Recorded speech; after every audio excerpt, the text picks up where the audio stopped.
जिनेन्द्र, आज का क्लास शुरू कर रहे हैं। आप पूछ लो, जो भी क्वेश्चन है पूछ लो। आपको यहाँ हर कोई क्वेश्चन पूछने की छूट है। सानू ગતિ અને કર્મબંધ મતલબ કઈ રીતનો પ્રશ્ન? બોલ, શું કન્ફ્યુઝન? મને એમાં બી કન્ફ્યુઝન છે ને, ગતિ ને તેની સાથે આયુષ્ય સાથે કનેક્શન છે ને બધું છે ને કર્મબંધ. જો કોઈ કર્મબંધ તમે નોર્મલ કર્મ બંધ કરો છો, હવે એ કર્મબંધના કારણે કઈ ગતિ નક્કી થાય છે ને એ એના રેશિયો પર આધારિત છે. જો તમે પહેલેથી આયુષ્ય તમે નક્કી નથી કરતા, તમે ખાલી કર્મનું પહેલું બંધ કરો. તમે પહેલાં શું કરો છો? તમે નરક ગતિનું કર્મ બંધ કર્યું કે તમે એ તો કર્મ બંધ થયા પછી નક્કી થાય છે. સમજાય જ મારી વાત? જો પંચેન્દ્રિય જીવની હત્યા થઈ, હવે જો હું સમજાવું કે એક મહાત્મા ચાલી રહ્યા હતા રસ્તા ઉપર, હિરિયાવઈ કરતા કરતા જોતા જતા હતા, એક પછી એક ડગલું ભરતા હતા, પણ ચાલતા ચાલતા એમના પગ નીચે કોઈ નાનું જીવ આવ્યો, પંચેન્દ્રિય દેડકી આવી કે કંઈ પણ દેડકો આવ્યો અને એ દેડકો મરી ગયો ચાલતા ચાલતા પગ નીચે. તો પંચેન્દ્રિયની હત્યા થઈ ને? હા, થઈ. તો હવે આ પંચેન્દ્રિયની હત્યાનું કર્મ થયું. જો એટલે પહેલું શું બંધ થયું? કર્મ બંધ થયો. પહેલાં શું થયું?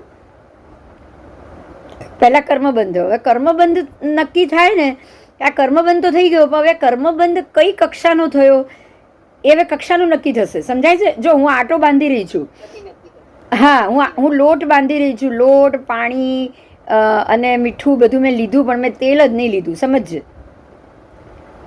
હવે હું લોટ બાંધવા બેઠી છું તો એ રોટલીનો આટો થશે, અને જો હું અંદર તેલ નાખીશ તો એ પૂરીનો આટો થશે. સમજાય છે? હું મોણ નાખીશ તો પૂરીનો કે ભાખરીનો આટો બંધાશે, બરાબર? પણ હું બિલકુલ તેલ જ નહીં નાખું તો રોટલીનો આટો થશે ને. તો હવે જે તમે કર્મ બંધ કર્યો એમાં ભાવ કયા હતા એ હવે નક્કી થશે. તમે કર્મબંધ તો કરી નાખ્યો, પણ એ બંધ સમયના ભાવ શું હતા? સમજાય છે? હવે કર્મબંધ, હા, જાણી જોઈને નથી કર્યું, ભૂલથી થયું છે, થયા પછી પશ્ચાતાપ છે કે નહીં, એનાથી લેશિયા નક્કી થાય. જો લેશિયા કેવી રીતે નક્કી થાય? આપણે જોઈ શુભ લેશિયાથી લઈને અશુભ લેશિયા. શુભ લેશિયા કઈ છે? તો કે શુભ લેશિયા એને કહેવાય કે તમે જાણી જોઈને પાપ નથી કરી રહ્યા, તમારું મન ચોખ્ખું છે, તમારા મનમાં કોઈ પણ જીવને મારવાની ઈચ્છા નથી, તો એ શુભ લેશિયા થઈ. કોઈ મુનિ ભગવાન ચાલી રહ્યા છે અને ભૂલથી પગ દેડકી પર પડી ગયો તો શુભ તો લેશિયા છે ને, એમના મનના વિચાર તો શુભ ખરા કે નહીં?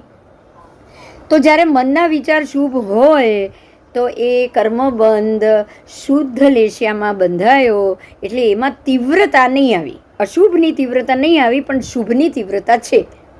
હવે આ નક્કી થયું, રાઈટ? હવે જો શુભની તીવ્રતા છે તો પછી એ કર્મબંધનું મામૂલી ફળ આવશે, કારણ કે તમારે આશય નહોતો એને મારવાનો, હને?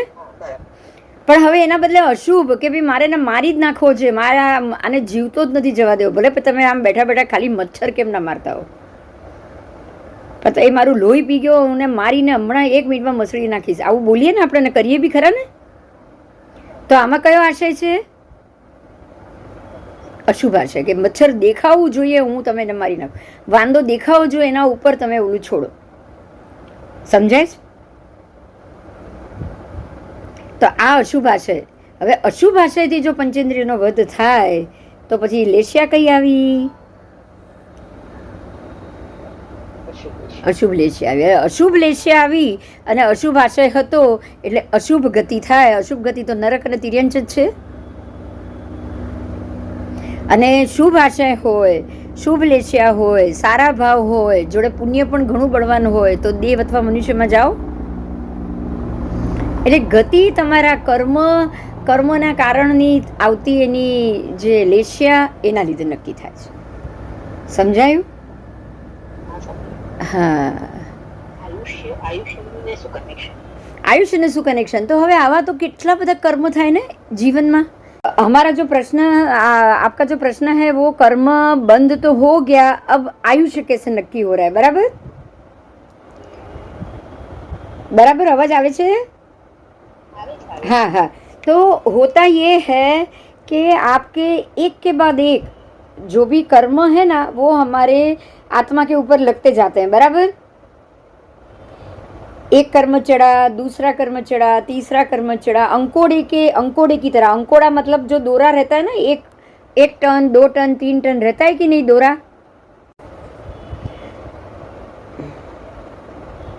तो आपके आयुष्य के ऊपर अंकोड़े के दौरे में कैसा होता है पता है? एक के बाद एक अंकोड़ा थी, सोया थी, गूथो, खबर છે?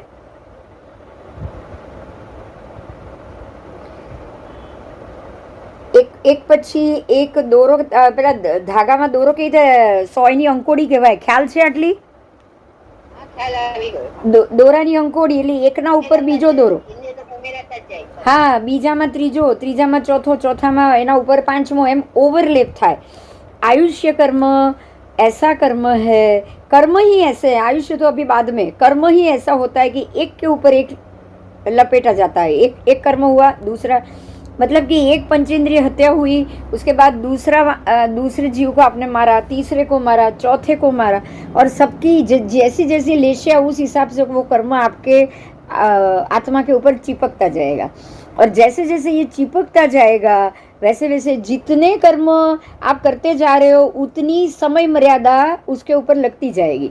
तो ऐसे ऐसे असंख्य समझो कि नरक गति के कर्म आपके आत्मा के ऊपर इकट्ठे हो गए, एक के बाद एक के बाद एक असंख्य नरक गति के जब कर्म आपके ऊपर जब लग जाते हैं ना, तब आपका पहली नारकी, दूसरी नारकी से लेके 7वीं नारकी तक का आयुष्य तय होता है। समझ में आई बात? तो जैसे जैसे एक तरफ यह अंकोड़ा लगता जाएगा, आज समझ लो हमारा मनुष्य जन्म है, तो मनुष्य जन्म में एक के बाद एक अशुभ ऐसे पंचेंद्रिय जीवों की हत्या हमसे होती रहती है। ट्रेन में जाओगे, गाड़ी में जाओगे, जीव ऐसे ही मरेगा। अगर कोई चलते चलते पैर के नीचे आ गया, कुछ न कुछ होगा। एसी के बॉक्स के पीछे कबूतर ने अंडे रखे, आपको पता नहीं है, एसी वाला आ रहा है, वो पूरा बॉक्स बाहर निकल रहा है, अंडे नीचे गिरे, फूट गए, तो भी पंचेंद्रिय जीव हत्या में आप निमित्त तो बने ही ना। आपके भाव नहीं थे लेकिन निमित्त तो बने। तो ऐसे हर एक कर्म आपके आत्मा प्रदेश पर लगते जाते हैं, और लगने के बाद अंत में उसकी दिशा तय होती है, निश्चितता तय होती है। अब आपको कौन सी दिशा में जाके आयुष्य लेना, ठीक है। तो लेशिया कर्म तो पहले हो जाता है, फिर लेशिया लगती है कि कौन सी लेशिया में ये लगा है। तो ऐसे ही पंचेंद्रिय जीवों की हत्या ज़्यादा हुई और अशुभ लेशिया में हुई, तो वो सारी अशुभतर लेशिया, जैसे कि आप कड़वा कारेला का जूस या कड़वी लीमड़ी का जूस आप निकालो और उसको उबालते जाओ तो ज़्यादा कड़वा होता रहता है ना, ज़्यादा कड़वा हो जाता है। तो उस तरह से वो ज़्यादा जैसे घना उसकी जो कड़वाहट है वो घनी होती जाएगी, ऐसे आपकी नारकी नीचे की आती आएगी। पहली, फिर दूसरी, फिर तीसरी, फिर चौथी, जितने अशुभ लेशिया से आपके पंचेंद्रिय जीवों की हत्या या ये हुई है, वैसे वैसे आप नीचे की नारकी में जन्म लेते जाओगे। समझ में आया? ऐसे ऐसे ऐसे आपकी नारकी भी अशुभ तय होती जाएगी। और अगर उसी में बीच में जैसे कि आप कृष्ण महाराजा की हम बात करेंगे, कृष्ण राजा की हम बात करें, तो उनको तो 7वीं नारकी उनके कर्म के हिसाब से वासुदेव जो 3 खंड जीतते हैं उसके हिसाब से वो अशुभ ही लेशिया होती है, और 7वें खंड में ही 7वीं नारकी में ही उनको जाना नियमा होता है, नियमा। और रावण प्रति वासुदेव दोनों नियमा 7वीं नारकी में ही जाते हैं और कहीं नहीं जाते। तो ये तय था, दोनों का ये तय था, लेकिन वो दोनों ने अपने आयुष्य का बंध, हाँ हाँ, पर वही तो मैं बोल रही हूँ, कैसे गए, अरे वो कैसे गए वो बता रही हूँ। वो 7वीं से तीसरी कैसे हुई, तो ये अशुभ कर्म का बंध तो उनकी आत्मा पे लग चुका था जब वासुदेव के रूप में जन्म लिया तभी। लेकिन कृष्ण के भव में उन्होंने जो तीव्रता से परमात्मा के प्रति, तीव्रता से दीक्षा के प्रति, वैराग्य के प्रति उनकी जो तीव्र भावना थी, बिल्कुल तीव्र भावना थी कि जो हो सके तो मुझे दीक्षा लेनी है, और जो कोई दास दासी, जो कोई व्यक्ति मेरे पास आएगा और उसको दीक्षा चाहिए तो मैं उसके सारे गुनाह, सारे बंधन माफ़ कर दूंगा। और इस हिसाब से उन्होंने जो 18,000 साधुओं को जो वंदना की, यही कारण था कि उनके ये शुभ कर्मों के कारण, ध्यान दीजिएगा, ये शुभ कर्मों के कारण उनकी 4 नारकी जितनी अशुभ कर्म खत्म हो गए। समझ में आया? तो आत्मा के ऊपर कर्मों का हिसाब इस प्रकार से होता है। गति और स्थिति कोई फिक्स नहीं होती है, लेकिन इस तरह से वो तय होता है। समझ में आई है मेरी बात? हाँ, चलो ठीक है। अभी हम अपना मुद्दे पे जा रहे हैं, आगे के मुद्दे पे उसके ऊपर भी थोड़ा ध्यान दो। आओ, हमने कल ये हम लोगों ने इतना तो जान लिया कि किस प्रकार से ये जो ज्योतिष चक्र है वो ऊर्ध्व, अधो और 10 दिशा में ज्योतिष चक्र का प्रभाव कैसे होता है। आओ अभी इसको हम थोड़ा जानेंगे। जो कल का एपिसोड है उसको भी आप देख लेना, लेकिन आज भी उससे रिलेटेड ही मुद्दा है, इसलिए मैंने आपको कहा है कि आप लोग आओ और सुनो। आओ देखो, अब जो दोनों सूर्य उदित होके भरत क्षेत्र में आएंगे, दोनों सूर्य एक के बाद एक आएंगे, तो ऐसा कहा गया है कि वो जब दूर से दूर हम उसको देखते हैं ना, जब उदित होते हुए, तो वो हमको बहुत दूर दिखाई देता है, लेकिन दोपहर में, मध्याह्न में जब ऊपर होता है तो हमको वो बहुत नजदीक लग रहा है। लग रहा है कि नहीं लग रहा है? बोलो, ऐसा होता है ना? तो इसके लिए भगवान ने कहा है कि उदय काल, मध्याह्न काल और अस्त काल, तीनों काल में दोनों सूर्य उच्चता की अपेक्षा से समान प्रमाण दूर है। मतलब कि वो जमीन से 780 योजन ही दूर है। 780 से लेके 110 योजन, मतलब 900 योजन के अंदर ही सारे आपका ज्योतिष चक्र आ गया है। अब आपको यहाँ ये ध्यान देना है कि ये जो ज्योतिष चक्र की व्यवस्था है वो 10 दिशा में ज्योतिष चक्र चल रहा है। 10 दिशा में ज्योतिष चक्र 10 दिशा में चल रहा है, इसीलिए सूर्य भी 10 दिशा में चलता है। अब आप आओ, जो 10 दिशा की जो बात है उसकी बात हम करेंगे कि ये 10 दिशा में कैसे हुआ। तो इसके लिए यहाँ आपको पाठ दिया है,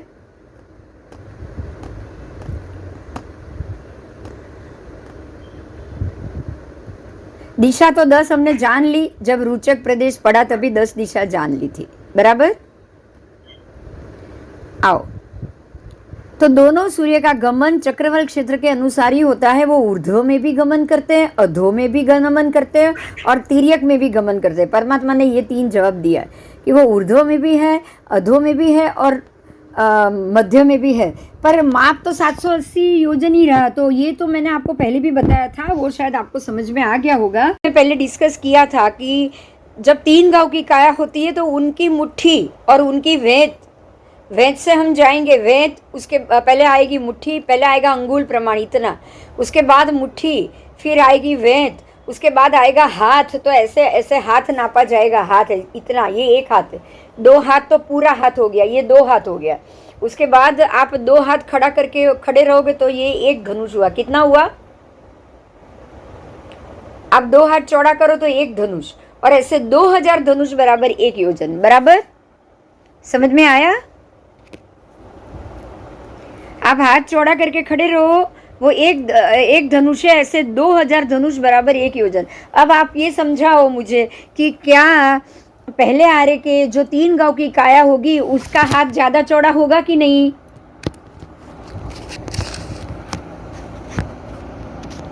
उनका हाथ ज्यादा चौड़ा होगा, तो उनकी हाइट से ही आप 790 योजन ऊपर जाओगे, बराबर? तो ज्योतिष चक्र ज्यादा ऊंचाई पे आ गया।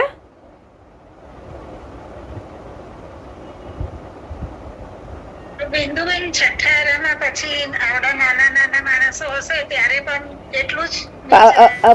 अभी तो मैं पहले हारे के बाद दूसरे हारे पे आऊंगी, छठे हारे पे बाद में। अभी आप दूसरे हारे में आओ। दूसरे हारे में क्या होगा? काया है 1000 धनुष, तो 1000 धनुष की काया का हाथ आप चौड़ा करोगे तो 2000 बार ऐसे 2000 धनुष यानी 1 योजन, तो पहले हारे की अपेक्षा से कम होगा कि नहीं? होगा कि नहीं? हाँ या ना कोई बोलो।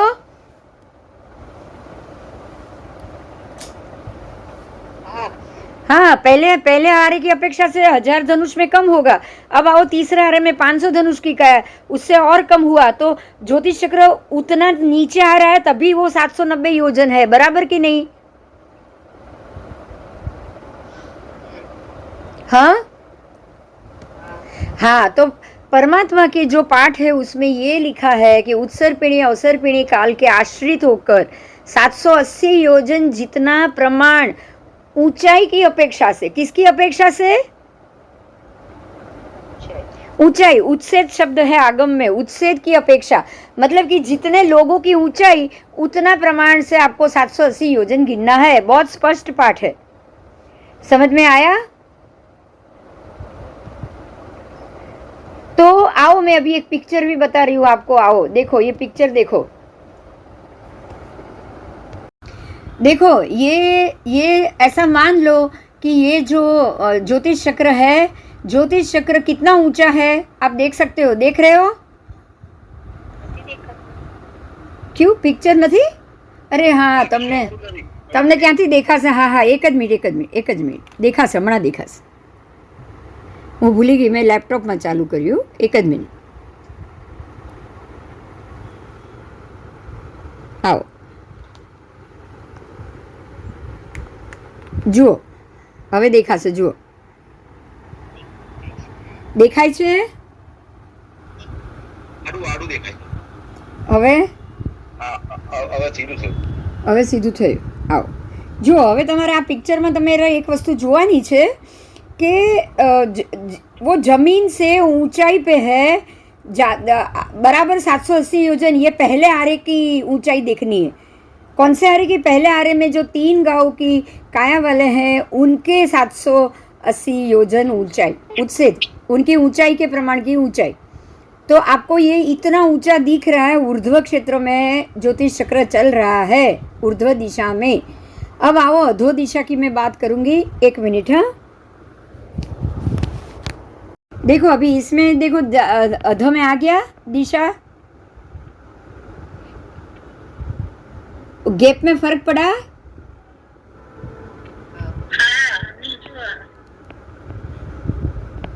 ये गैप कम हो गया ना नीचे का.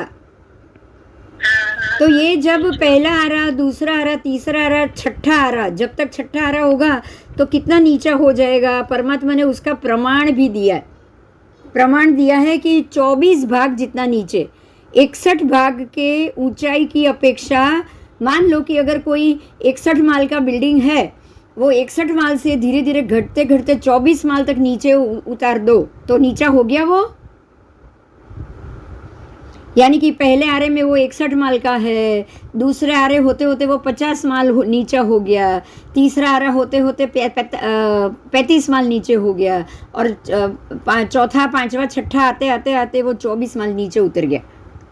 मेरी बात समझ में आई? आई? तो ये हुआ उत्सेद की अपेक्षा से. अब हम गाथा पे जाएंगे. ये पहले समझ में आ गया ऋषभ?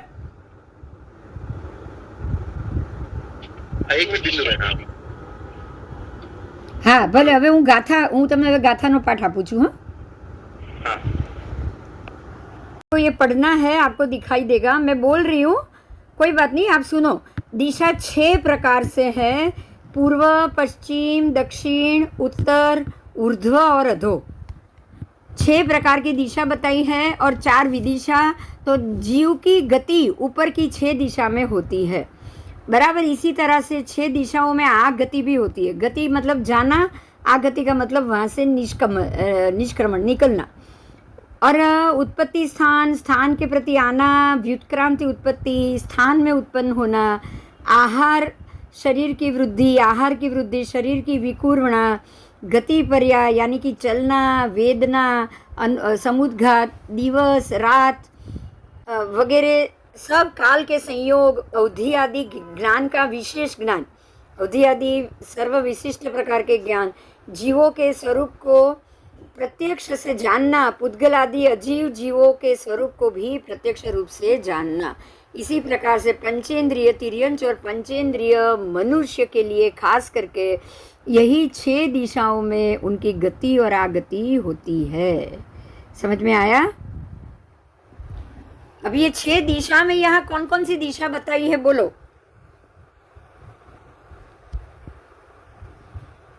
आपको थोड़ा समझाना पड़ेगा. 6 ઉર્ધ્વ, અધો અને 4 દિશા જો બાકી નથી કીધી. એટલે મતલબ શું થયો કે બધી 10 દિશા આવી ગઈ. 4 વિદિશાને તો ભેગી લેવી જ પડશે.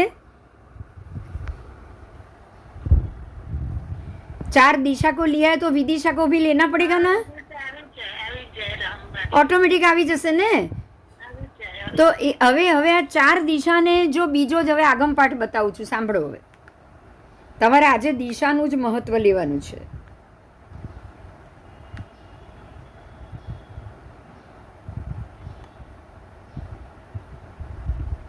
अब ये 10 दिशा की जो बात हुई वो 10 दिशा में सूर्य 10 दिशा में चल रहा है. परमात्मा कह रहे हैं कि सूर्य 10 दिशा में चल रहा है.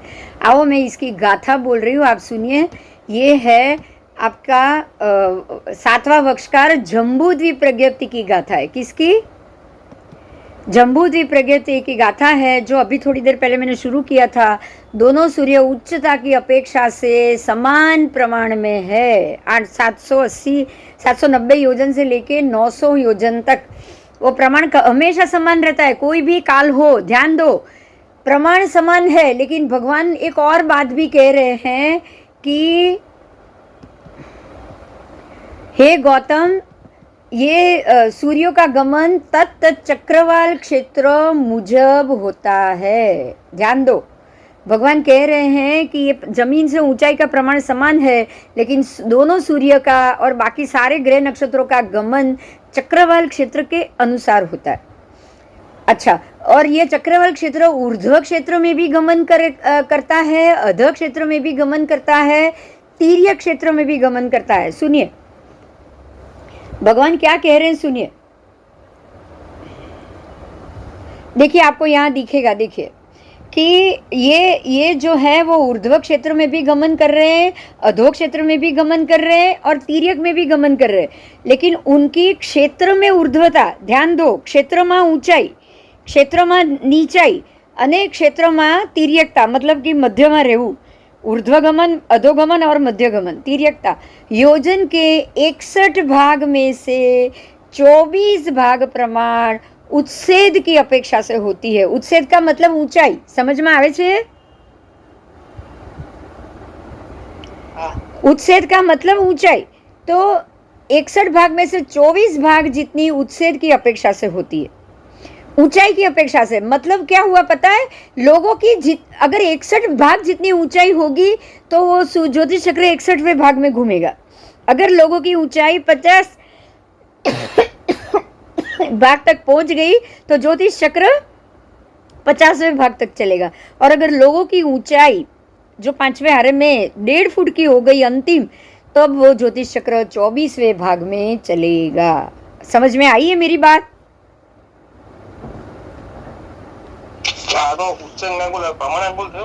આમાં અંગુલ જ નથી, અંગુલ શબ્દ જ નથી આવ્યો. અંગુલ શબ્દ ક્યાંય બોલ.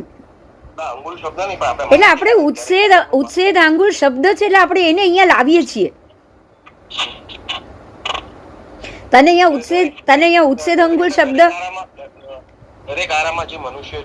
ના ના, એ તું છોડ, એ વાત જ, એ મુદ્દો જ બીજો છે. એ મુદ્દો જ બીજો, એને અહીંયા લાવત નહીં. આપણે મુદ્દો લાવીએ છીએ, એમાં જ અટવાઈએ છીએ. જો સમજ, ઊંચાઈને પણ ઉચ્છેદ જ કહેવાય છે. એ વાત સાચી? હા, બરાબર. ઊંચાઈ એટલે ઉચ્છેદ, રાઈટ? બરાબર. હવે અહીંયા શબ્દ છે, હું ફરીથી બોલું છું, અર્થ જ બોલું છું. ક્ષેત્રમાં ઉર્ધ્વતા, અધસ્તા અને તિર્યકતા યોજનના 61 ભાગમાંથી 24 ભાગ પ્રમાણ ઉચ્છેદની અપેક્ષાએ છે. હવે આમાં અંગુલ શબ્દ છે ક્યાંય? બોલ. તો પછી આપણે શું કામ લાવીએ છીએ? કારણ કે આપણને ખબર છે પેલી ઉચ્છેદાંગુલ શબ્દ. હા, માપવાનું જે કીધું એમણે કે આ પ્રમાણે માપવું, તો એ જે શાસ્ત્રમાં જે પાઠ આવે કે ભાઈ આ પ્રદેશો આ પ્રમાણે માપવા અને બાકીનું બધું આ પ્રમાણે માપવું, તો એ કેવી રીતે બાય? પણ એ તો તમારે જ્યારે માપવાની વાત આવે ત્યારે માપવાનું. આમાં તો માપવાની વાત જ નથી. આમાં શું કીધું છે સાંભળ, ફરીથી બોલું છું, સાંભળ. કે એ એના ક્ષેત્રમાં જ ગમન કરી રહ્યો છે. 790 જ હોય છે. એ ઉર્ધ્વમાં હોય તો પણ 790 છે, અધોમાં હોય તો પણ 790 છે, મધ્યમાં હોય તો પણ 790 જ છે. બરાબર. આ વસ્તુ પહેલા સમજજે, એના બધા મુદ્દા સમજતું.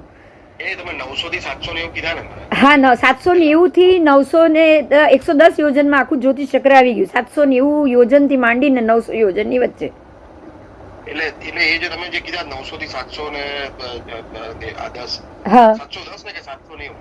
790 થી 900 એટલે ટોટલ 110. 900 એટલે એમાં બધા આરા આવી ગયા. બધા આરા. આ તો જ્યોતિષ ચક્રનું માપ છે. હવે એ જ્યોતિષ ચક્ર સમજ. હવે ફરીથી બોલું છું, સાંભળ. જ્યારે એ 24 ભાગમાંથી 61 ભાગ પ્રમાણ ઉપર નીચે થશે ઉચ્છેદની અપેક્ષા. ઉચ્છેદની અપેક્ષા એટલે શું? તો કે ઊંચાઈની અપેક્ષા. જેમ લોકોની ઊંચાઈ બદલાશે એમ જ્યોતિષ ચક્રની પણ ઊંચાઈ બદલાશે કે નહીં? બરાબર.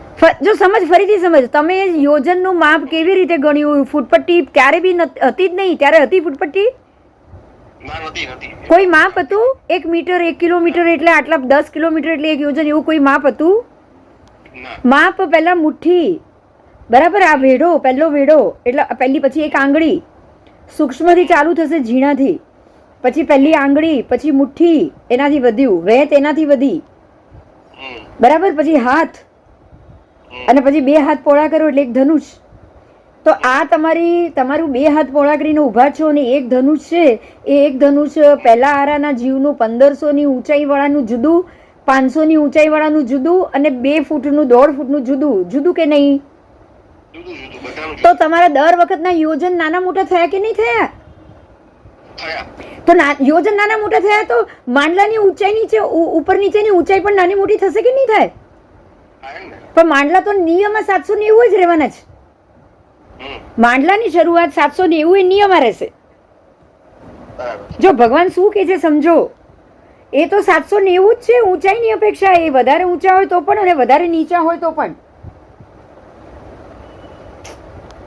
આજે બહુ હેરાન થવાય છે. માંડલાની ऊंचाई में कोई अगर फर्क नहीं होता तो क्या ओजोन वायु घटता है? ये बताओ. चलो. Hello hello. मांडला की ऊंचाई में फर्क नहीं पड़ता तो क्या ओजोन वायु घटता? नहीं. नहीं. માંડલાની ઊંચાઈ છોડો. હવે બીજી વાત. સૂર્યચંદ્ર નીચે નજીક ના આવત तो क्या तो भी ये फर्क होता? हमारी अवगाहना घटती नहीं. नहीं. तो सूर्य चंद्र जितने ज्यादा नीचे उतरेंगे उतनी हमारी शरीर पे असर होगी. राइट? राइट. अभी मुझे बताओ कितना नीचे उतर रहा है, आपको कितना याद है? मैं जानना चाहती हूँ. 790. 790 की ऊंचाई है. वो मान लो कि वो 790 योजन को 61 भाग बोला है. क्या बोला है? 61वां भाग. 61 भाग, 61 फ्लोर. आप देखो यहाँ फ्लोर दिख रहा है ना आपको? हाँ. तो ये 61 फ्लोर में, ये 61 फ्लोर कब होता है? पहला आराम में. अब वो 61वें फ्लोर में से धीरे धीरे मांडला नीचे अधो में गति करेगा. तो जैसे जैसे ये नीचे गति करेगा तो हमारी, जैसे ये ऊंचाई हमारे 3 गांव की काया के लोगों के हिसाब से ये ऊंचा है 790. अब सूर्य नीचे उतर रहा है तो अपने आप आपकी हाइट भी घटेगी.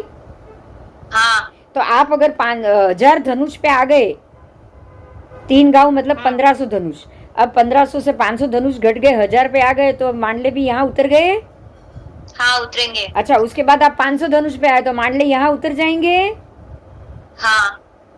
उसके बाद आप आओगे 400 धनुष पे तो यहाँ तक उतर जाएगा. हाँ, उतरता जाएगा. उसके बाद 300, 200, 100 धनुष और परमात्मा महावीर स्वामी 7 हाथ की काया, तब कहाँ उतरेंगे? नीचे. तब कम से कम 30 भाग जितने नीचे उतर गए. हाँ. उतर गए ना, 30 उतर गए ना. 24. अब और नीचे घटाओ. आप नीचे सब 24 ही फ्लोर बचे. अब 30 फ्लोर तक आप आए हो और अपने 6ठे आरे में अंतिम आरे तक धीरे धीरे करके 24 ही रहेगा. बाकी सारा ज्योतिष चक्र का जो ऊपर था, ऊर्ध्व में था, वो अभी लास्ट अधो में आ गया. हाँ. क्लियर हो गया? यस. और ये अधो में आया तो इसके नीचे जो प्रदेश है वो इफेक्ट होंगे, दूर वाले नहीं. तो दूर वाले इफेक्ट नहीं हुए तो वहां कोई अवगाहना नहीं घटी। तो ये सारा उच्छेद ऊंचाई की अपेक्षा से घटा। किसकी ऊंचाई की अपेक्षा? लोगों की, मनुष्य की? ज्योतिष चक्र और मनुष्य की, दोनों की अपेक्षा से, मनुष्य की अपेक्षा से ज्योतिष चक्र की ऊंचाई घट रही है और ज्योतिष चक्र की अपेक्षा से मनुष्य की ऊंचाई घट रही है। हाँ। अब ये अवसर पीढ़ी में घटी, अब उत्सर पीढ़ी में क्या होगा? बढ़ेगा। जो अब अवसर पीढ़ी में क्या होगा? जैसे जैसे 24 में से 30 होगा, भगवान जब होंगे तब यहाँ पे भी क्या होगी? हमारी भी हाइट बढ़ के 7 फुट हो जाएगी। फिर ये 30 में से जब 35 होगा तो हमारी हाइट कितनी होगी? 100 धनुष। अब 100 ये यहाँ से जब ये 50 फ्लोर पे पहुंच गया, हाइट पे 50वें भाग के, तो हम 100 से 400 धनुष, 500 धनुष आ गए। अब ये 50 से 55 पे पहुंच गया तो हम लोग 1000 धनुष पे आ गए। मतलब युगलिक शुरू हो गया और ये 55 से सीधा 61 एकदम ऊंचाई पे आ गया। तब ये भी 3 गौ की काया पहला आरा जितना हो जाएगा। और खाली ये नहीं घटेगा, ध्यान दो, इसके असर के कारण जमीन से भी फलद्रुपता बढ़ेगी, कल्प वृक्ष तक पहुंचोगी। और यहाँ नीचे घटते घटते घटते घटते अंगारक की भूमि तक आ गए। सारा झाड़, फल, फूल सब नाश हो गया। બેન તો પછી ધરતી ઉપર આવે કે કેવી રીતે, કે ખાલી આ જ્યોતિષ ચક્ર જ ઉપર નીચે ફરશે? જ્યોતિષ ચક્ર જ ઉપર નીચે ફરે, જો ધરતી તો જ્યાં છે ત્યાંની ત્યાં જ રહેવાની છે। તો એ પૃથ્વીનો લેયર ત્યાંનો ત્યાં જ રહેશે, તો એમ કેમ કે પૃથ્વી નાની થતી જાય? પૃથ્વી નાની, પાણી અંદર આવ્યું ને। અચ્છા, એટલે પાણીનો પૂર આવશે એટલે પૃથ્વી નાની દેખાશે। પાણી જગ્યા રોકતું જાય છે ને ક્યારનું। हाँ, ये पानी तो અત્યારે જગ્યા રોકે છે। बीजा अजितनाथ भगवान के समय जो चक्रवर्ती था उसी ने खाई खोदी और पानी अंदर लाया है। तब से पानी भर रहा है। बराबर। तब से पानी भर रहा है। तो वो पानी भरते भरते भरते भरते जब छठा आरा आ जाएगा तब तक तो बहुत सारा प्रदेश पानी में चला गया। तो पृथ्वी अपने आप छोटी हो गई। क्षेत्र, क्षेत्र वाइज छोटी हो जाएगी। आपका यूज करने का क्षेत्र कम होगा ना।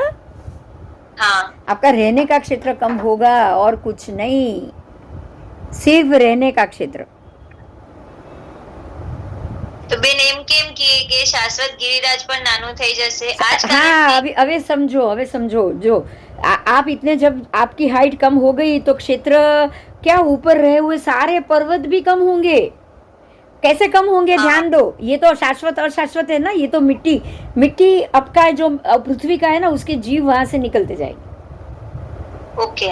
आप देखो, अभी देखो, ध्यान दो, आज जो तलेटी है वो यहाँ तक आ गई। पहले वडनगर थी कुछ साल पहले। हाँ, वडनगर હતી અને એક બીજું હજી જગ્યા वल्लभीपुर थी, उससे पहले वल्लभीपुर। आज से भगवान, आज से 900 भगवान के जाने के 900 साल बाद तो वल्लभीपुर था। तो उससे पहले जब भगवान थे उससे भी पहले ये वडनगर आ गया होगा। अब वडनगर से आप धीरे धीरे धीरे धीरे पर्वत को और चढ़ाओ तो आप और ऊपर की तरफ जाओगे। समझ में आ रहा है? अच्छा, ये सोचो, वडनगर के बाद बीच में कितने शहर बस गए? बहुत सारे। हाँ, तो वो कैसे बचे? जब पर्वत के ऊपर की मिट्टी आपका पृथ्वी का खरता गया होगा तभी ना। तो होता क्या है, जो पृथ्वी का के जीव है ना, वो निकलते जाएंगे अंदर से। आज भी देखो कि पालीताना की तलेटी, पालीताना के डूंगर से लेके वल्लभीपुर के बीच में भी बहुत रोड, नगर सब आ गया।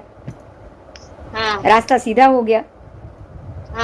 आज भी देखो, आप पालीताना चढ़ रहे हो, बीच में आपको 2 बड़े बड़े लंबे रास्ते मिल रहे हैं। हाँ, मिल रहा है। क्यों मिल रहा है? लंबा लंबा रास्ता क्यों बन रहा है? क्योंकि वो पृथ्वी पहाड़ है, वो निकल रहा है, खत्म हो रहा है धीरे धीरे। उसमें से जो अपकाय के जीव है वो मिट्टी, पाउडर बनते बनते मिट्टी हो रही है। समझ में आ रहा है? हाँ। अब ये सोचो, जब भरत राजा था तब ये धरती, भरत क्षेत्र की भूमि क्या थी तब? सोने की चिड़िया। सोने, अरे सोना ही थी वो, सुवर्ण ही थी। भरत क्षेत्र की भूमि तब बिल्कुल सुवर्ण की थी। रत्न सुवर्ण आज है नहीं। मिट्टी और कंकर हो गया। तो मिट्टी और कंकर धीरे धीरे कीचड़ और धीरे धीरे दलदल हो जाएगा। हाँ, वापस पानी से वो मिल जाए। दलदल से जमीन के अंदर, क्योंकि द्रव्य क्षेत्र काल भाव चारों साथ में बदलते हैं, कैसे बदलेगा? आ रहा ये ज्योतिष उत्सर्ग, चक्र ना लीधे। हाँ, नहीं, हाँ, ज्योतिष चक्र के कारण द्रव्य में फर्क आया। तो देखो, द्रव्य से क्या बदला? हमारा पुद्गल द्रव्य बदला। हाँ उसके बाद क्षेत्र से क्या बदला? जमीन छोटी बड़ी हुई।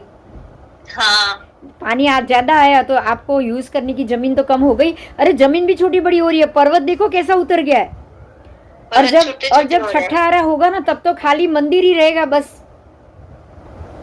सिर्फ इतना ना ना 6 फुट का मंदिर नीचे रहेगा, बाकी सारी जमीन है वो पाउडर हो के खत्म। छठा आराમાં બધું નીચે छठा आरा तक सब नीचे, फ्लैट। खाली मंदिर तो बचेगा। गिरिराज पण नहीं रहे तो ત્યારે। क्षेत्र तो कम हुआ ना? नहीं, गिरे पर्वत ही नहीं रहेगा ना, तब तक तो रोड सब बन जाएंगे। आज जैसे जो बीच में बड़े रोड आ गए कि नहीं, हाँ ध्यान दो, एकदम समझो, आज 2 बड़े रोड आ चुके हैं और आप अजी तलहटी से लेके वल्लभीपुर तक आओ, शहर बस गया। तो जैसे जैसे एरिया बड़ा होगा तो लोग अपना मकान बनाना शुरू अपने आप कर लेंगे। हाँ कल को ये जो बीच की जो 2 रोड है ना, वहां पे भी नगर बस जाएगा। ઈ તો અમે અત્યારે ચાલુ જ છે, हाँ। માઇનિંગ ચાલુ છે પાછળ, बस। पर्वत નાનું થાય। बस लोग आके बस रहे ना, कल मकान बनना भी शुरू हो जाएगा, धर्मशाला बननी शुरू हो जाएगी। बने જ છે। अब धर्मशाला बन गई तलहटी के बाजू में। आज तलहटी के बाजू में इतनी धर्मशाला है, पहले तो ये तलहटी ही नहीं थी ना, डूंगर था। तब थोड़ी वहाँ धर्मशाला होगी, सोचो। नहीं थी। तो आज जो धर्मशाला है वो रोड बनने के कारण आई, बराबर। इसलिए हाँ। पहला स्टेप क्या होगा? पर्वत खरेगा, रोड बनेगा।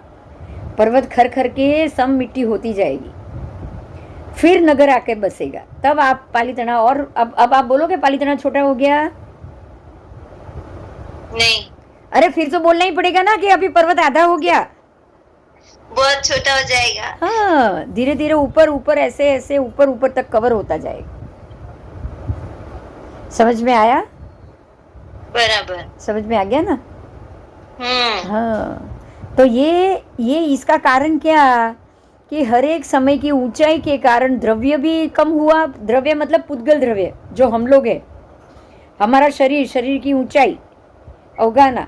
क्षेत्र भी कम हुआ। क्षेत्र का मतलब ये, जैसे पर्वत नीचे उतरे, पालीताना बाद में उतर जाएगा, तो पहले आरे में तो कितना ऊंचा होगा, आप समझ सकते हो। बराबर। अब वो भी 61 भाग में से 24 भाग घटेगा। ऋषभ, समझ में आ रहा है? हाँ, क्यों? अब एक बात समझो, मैं एक बात पे ध्यान लेने के लिए आपका ध्यान दौड़ रही हूँ। आप देखो, जैसे वल्लभीपुर में तलहटी की पूजा हो रही है, पत्थर आपने पूजा की होगी, उसको ऐसे चौरस बनाया हुआ है।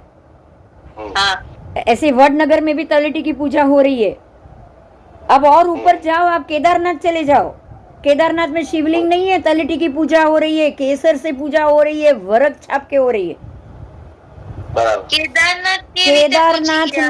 केदारनाथ तक पहुंचो, पहले आरे में पर्वत की तलहटी केदारनाथ होनी चाहिए। केदारनाथ तो क्या है वो? બદ્રીનાથના ભગવાન જે બદ્રીનારાયણ છે એ મૂળ નાયક આદેશ્વર દાદા છે। એમની એ અષ્ટાપદની તળેટી ના હોય? અષ્ટાપદની તળેટી નહીં, આની તળેટી। અષ્ટાપદનું તો શરૂઆત જ ક્યાં છે, એ કલ્પના જ નથી એની તો।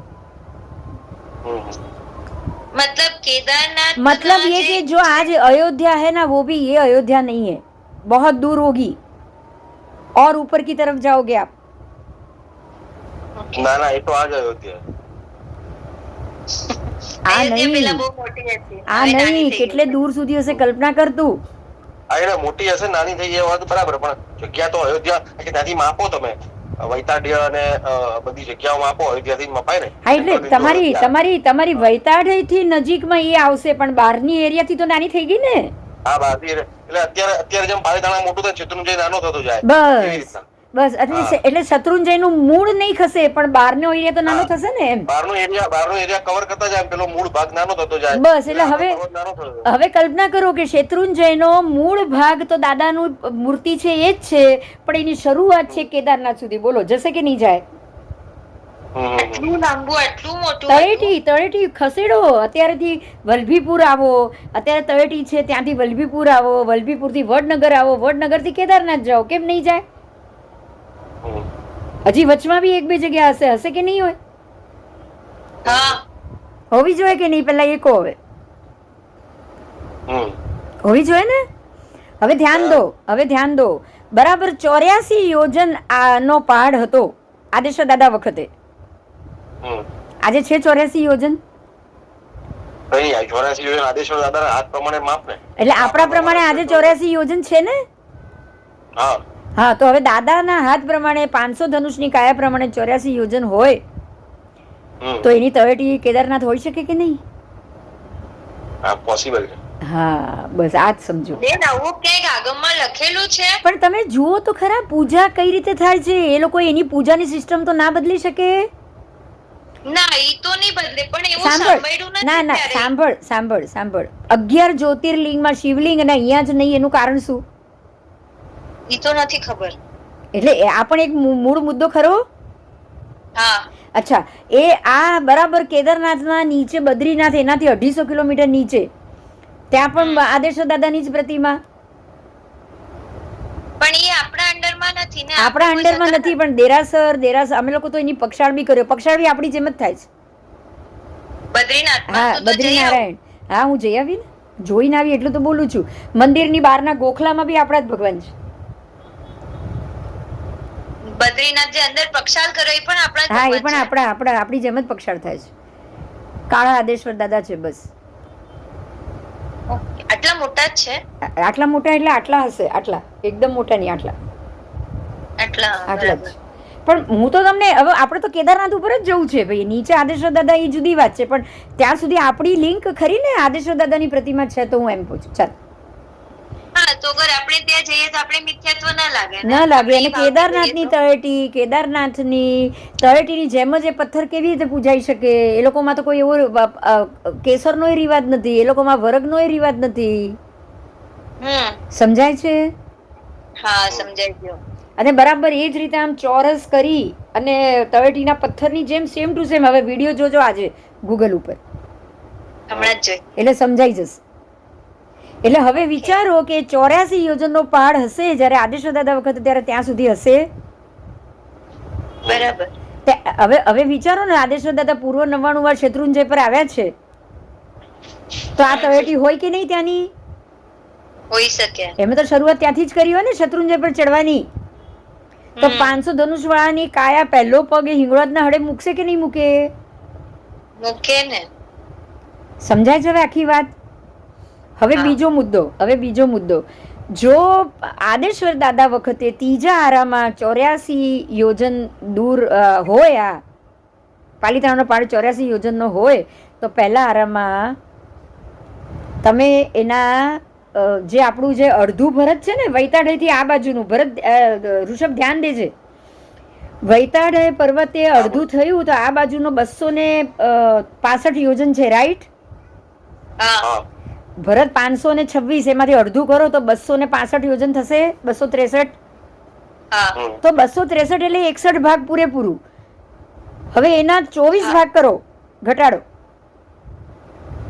263 ના 24 કરું. હા, જો 263 છે, જ્યારે 263 છે, જ્યારે આ 263 છે તમારું વૈતાઢયથી લઈને અહીંયા સુધીનો ભાગ, એના બરાબર 24 ભાગ ઘટાડે. એમાં 58 થાય છે. 263 નો 24મો ભાગ એટલે અડધાથી ઓછું થયું. 58 ન થાય, અડધાથી ઓછું થયું. હા, 263 ના અડધા કરીએ આપણે તો લગભગ 125 ઉપર થાય. હા, 123 થશે. 125 ઉપર થશે ને, 150 ના જ અડધા. 128. હા, 128 થશે. હા, 131.5. કેટલા? 131.5. 131. એટલે પહેલા આરામાં 131 જેટલો પાડ હશે. આ જો સમજો, આ સમજવાની વાત છે. પહેલા આરામાં 131 યોજન, 130 યોજન, અને આદેશ્વર દાદા સુધી એ 84 યોજન થાય કે ન થાય? અને આપણે જ્યારે આવશું ત્યારે સાવ 6 ફૂટ 6 હાથ ઊંચો મંદિર. બોલો થશે કે નહીં થાય? તો આ જે ઘટતું ગયું ક્ષેત્ર, દ્રવ્ય ક્ષેત્ર બંને સાથે ઘટ્યું, પૂતગલ દ્રવ્ય અને જમીનનું ક્ષેત્ર બંને બોલો સાથે ઘટ્યું કે નહીં? ક્લિયર થાય છે હવે? એટલે જે 24-61 આકાશ જમીનથી આકાશની ઊંચાઈ ગણવાની છે ને, એવી જમીન પણ અંદરથી પાણીના ભાગથી નાની થતી જાય એ પણ ગણવાની છે. સમજાય છે? એટલે જે આપણે માઉન્ટેન ની હાઈટ સી લેવલ થી ગણાય છે, હવે તમે તો આપણું માઉન્ટેન, water level નીચે. હા, હવે માઉન્ટેનમાં જ વિચારો કે જો આખો પાલીતાણા નીચે આવી જવાનો હોય, શિખરજી નીચે આવી જાય, ગિરનાર નીચે આવી જાય, તો આખું આ હિમાલયન રેન્જ ઊંચી રહેવાની? ના, એ તો આવવાની જ છે ને એ પણ આવવાની જ છે, એ પણ આવવાની જ છે, રાઈટ? એ પણ નીચે તો ઉતરવાની જ છે ને. Yes yes. એટલે એ પાછી વધશે ને, તો ક્ષેત્ર બી ઘટ્યું કે ના ઘટ્યું? ઘટ્યું. ક્ષેત્ર બી ઘટ્યું ને. હવે તમે એ વિચારો, અત્યારે જ વિચારો, એક સાથે તો ઘટવાની નથી, એટલે અત્યાર સુધી ઘણો બધો હિમાલયન રેન્જનો એરિયા નાનો થઈ ગયો હશે. હા. કલ્પના કર ઋષભ, કલ્પના કર. હવે એ કલ્પના કર કે જ્યારે આદેશો દાદા વખતે અત્યારે જે તળેટીમાં અયોધ્યા છે, અયોધ્યાથી 12 યોજન દૂર વૈતાડય પર્વત હતો. કેટલો હતો? 12 યોજન. 12 યોજન દૂર હતો, ખાલી 12 યોજન દૂર હતો. તો એ વખતના 12 યોજન એટલે આજની અયોધ્યા, અને તમે જે એની જે શરૂઆત ગણશો કાશ્મીરની, કાશ્મીર અને અયોધ્યાનું ડિસ્ટન્સ, એ શું આટલું જ હશે? ત્યારે 12 યોજન, એને 12 યોજન કહેવાય? કલ્પના કરો. ના. કલ્પના કરો હવે, ચાલો. એટલે એનો અર્થ શું થયો છે સમજાય છે? આજે જે હિમાલયન રેન્જનો એરિયા છે ને, એ પણ નાનો થઈ ગયો, એ પણ ઓર પોળો હતો.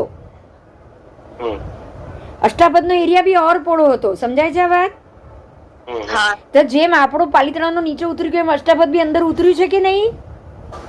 ઉતરી જ એ બી પહાડ અંદર ધીમે ધીમે નીચે દબાતો ગયો છે કે નહીં?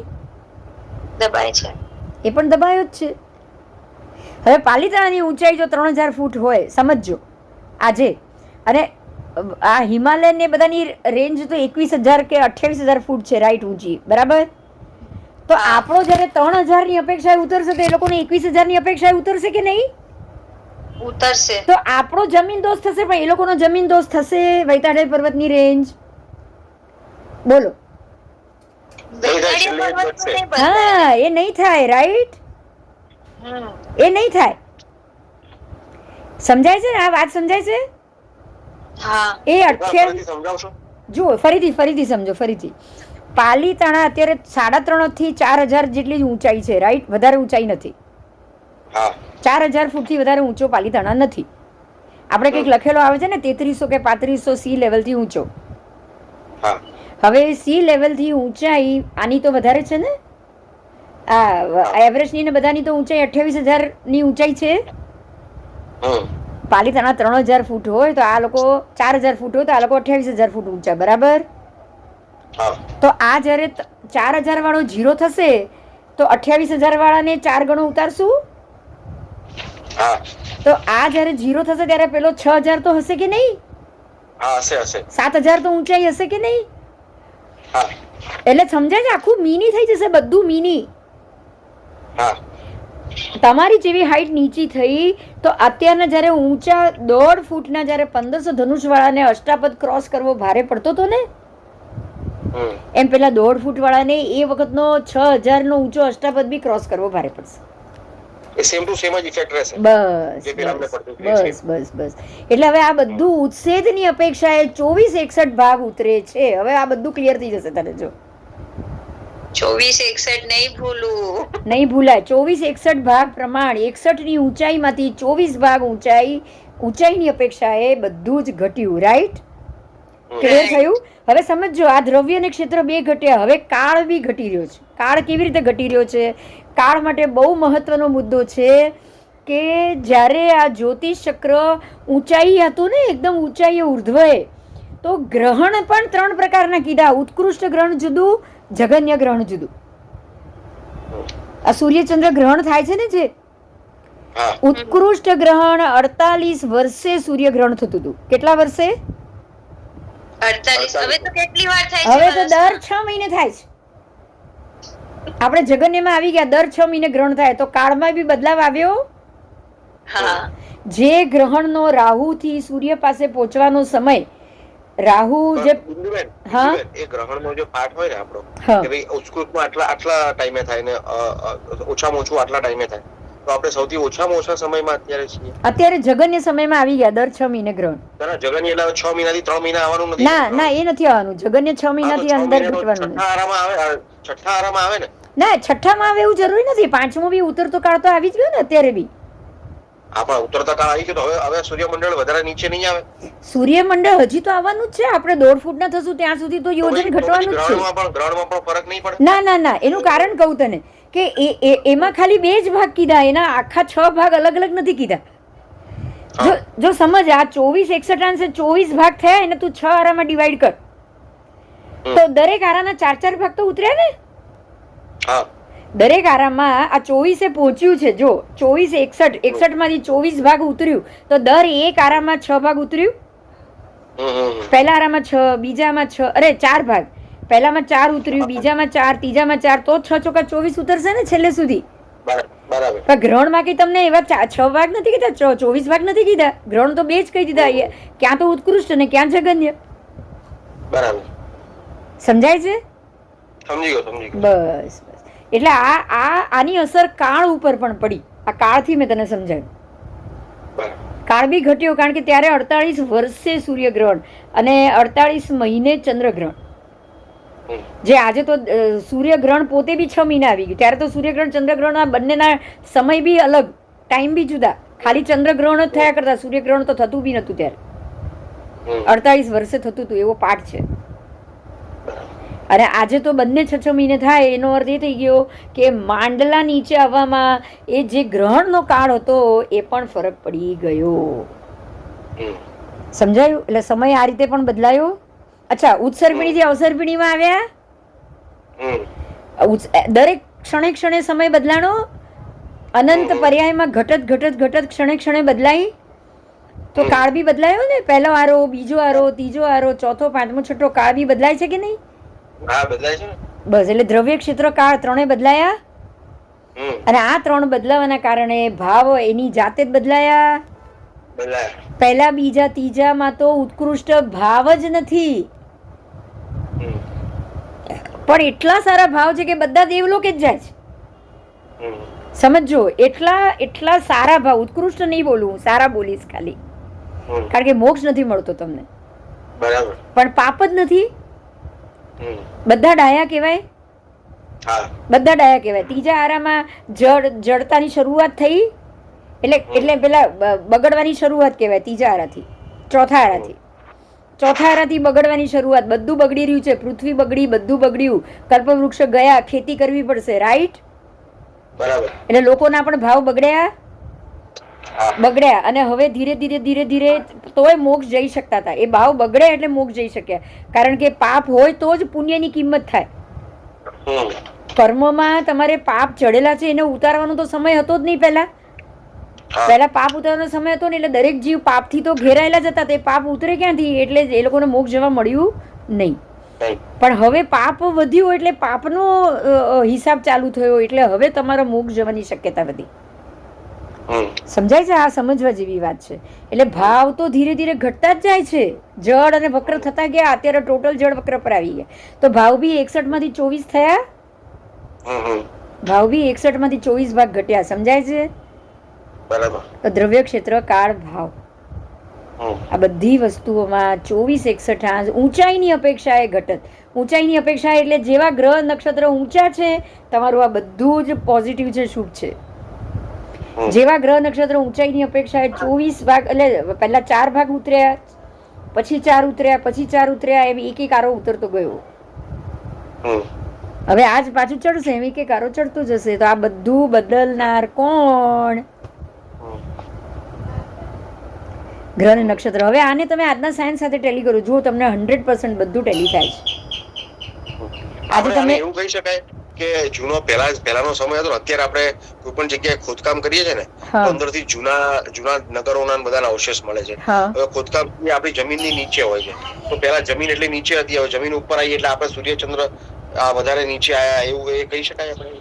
એવું તો ના કહી શકાય. એનું કારણ છે આ નીચેથી ખોદકામમાંથી આ બધી વસ્તુઓ મળવી છે ને, એ એવું છે કે આ જેમ જો જમીનમાં કેવું છે, પાણી અંદર આવતું જાય. જો એને તમે કઈ રીતે જોડો એ રીતે વિચારો. પાણી દરિયો અંદર આવતો જાય છે, હા તો જે દરિયો કિનારે જેટલો નજીક આવશે એટલે નીચેની જમીનમાં ઉપરથી અંદર આવશે એમ નીચેથી અંદર જશે કે નહીં, માટી ભીની કરશે કે નહીં? જો સમજજે ધરતીકંપના કારણ શું, સાયન્ટિફિકલી રીઝન શું, તો કે જેટલો જમીનનો ભાગ પાણી વાળો વધારે પહોંચો એટલું તમારું મલબો વધારે જમીન બેસતું જાય. જમીન બેસે એની જ ને કે જે હમણાં કડક અને મજબૂત જમીન હશે તો એ કે તમારું ધરતીકંપ આવવાનો સવાલ બી ખરો ત્યાં ના. એટલે પાણી જેમ જેમ અંદર આવતું જાય છે ને સપાટીની, આજે તું જો આખી દ્વારિકા પાણીમાં મળશે, તો દ્વારિકા આજે પાણીમાં મળી તો એની નજીકના જે એરિયા છે એ બધામાં નીચે પાણી તો ઘૂસ્યું છે ત્યારે જ દ્વારિકા પાણીમાં ઉતરી છે ને. તો એ જે નજીકનો એરિયા ગમે ત્યારે પણ ડૂબવાની શક્યતા ખરી. અચ્છા, પાણી આવ્યું તો ડૂબે, પણ પાણી ન આવે તો ધરતીકંપથી એ નીચે ઉતરવાની પણ શક્યતા ખરી કે નહીં? આખું કચ્છ કેમ અંજારમાં કેમ ધરતીકંપનો ભય વધારે, વિચારો કેમ? કારણ કે નીચેની જમીન ભીની થઈ ગઈ, કચ્છનો અખાત દરિયો અંદર આવતો જાય છે. દરિયો અંદર આવશે જેટલો, ગુજરાત પાટણ જુઓ, આ પાટણનો એરિયા, ખંભાતનો એરિયા, આ બધો દરિયો, ખંભાત પહેલા ક્યાં પાણી હતું જ નહીં, હવે આવ્યું પાણી. જેમ જેમ જગ્યા થાય એમ એની આગળ આગળની જમીન પોચી થતી જાય નીચેથી. એટલે તમને આ બધા મંદિરના બધા આજે હવે તમે જેટલું ભદ્રેશ્વરનું ખોદકામ કરો તો નીચેથી મંદિર મળશે કે નહીં મળે? મળશે જ, કારણ કે ભદ્રેશ્વરનું મંદિર આપણી નજર સામે અંદર ઉતર્યું છે. હવે આજે તમે 50 વર્ષ પછી જમીન ખોદો તો નીચેથી આખું મંદિરના અવશેષો બહાર આવશે કે નહીં? આવશે. એ તો એના 100 વર્ષ પહેલા તો ત્યાં જમીન કડક હતી ત્યારે જ મંદિર બનેલું. હવે એમ વિચાર, ભદ્રેશ્વરનું મંદિર બને 200 વર્ષ 300 વર્ષ તો થયા હશે, તો 300 વર્ષ પહેલા મંદિર ક્યારે બન્યું? જ્યારે જમીન કડક હતી ત્યારે. એટલે ધીરે ધીરે જમીન પોચી આગળ વધતી ગઈ. સમજાય છે ને આ વાત? હવે બસ, એટલે અવશેષો મળવાનું નીચેથી કારણ છે કે આ જમીનમાં પાણી નીચેથી આવતું ગયું છે. નીચેનું પાણી, નીચેથી પાણી પહેલા કવર કરશે, ઉપરનું પાણી તો પછી આવશે. જમીન પહેલા માટી પાણી ખેંચશે. સમજાયું? આજે મને લાગે છે ઘણું બધું સમજાયું કે દ્રવ્ય ક્ષેત્ર કાળ ભાવથી ભરત ક્ષેત્રની ભૂમિમાં શું બદલાવ આવે છે.